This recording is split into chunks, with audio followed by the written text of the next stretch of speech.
জনের কাছে প্রশ্ন, আপনাদের পানি লাগবে কিনা? পানির বোতল কিন্তু আছে হ্যাঁ, আপনার পানি ওখানে। আছে। পানি লাগবে?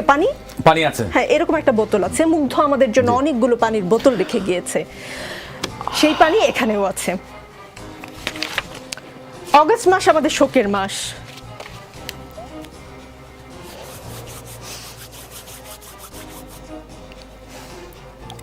অগস্টের আগে জুলাইতে এমন করে শোক পালন করতে হবে আমরা কেউ ভাবিনি।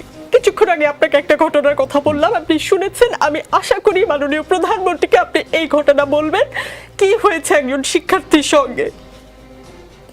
প্লিজ দর্শক কেউ ভাববেন না যে আমি প্ল্যান করে এসেছি, আমি কোনো ভিউ বাড়ানোর জন্য কান্নাকাটি করছি। প্লিজ কেউ ভাববেন না, আমি একজন অ্যাঙ্কর। আমার আসলে ইমোশনাল হওয়ার কথা না, আমি মূল অনুষ্ঠানে যাচ্ছি। আজ বারবার বঙ্গবন্ধুর কথা মনে পড়ছে। বঙ্গবন্ধু বলেছিলেন, আর যদি একটা গুলি চলে, আর যদি আমার লোকের উপর হত্যা করা হয়, তিনি হুঙ্কার দিয়েছিলেন পাকিস্তানি স্বৈরশাসককে। আজ বঙ্গবন্ধু থাকলে এই অবস্থা হতো?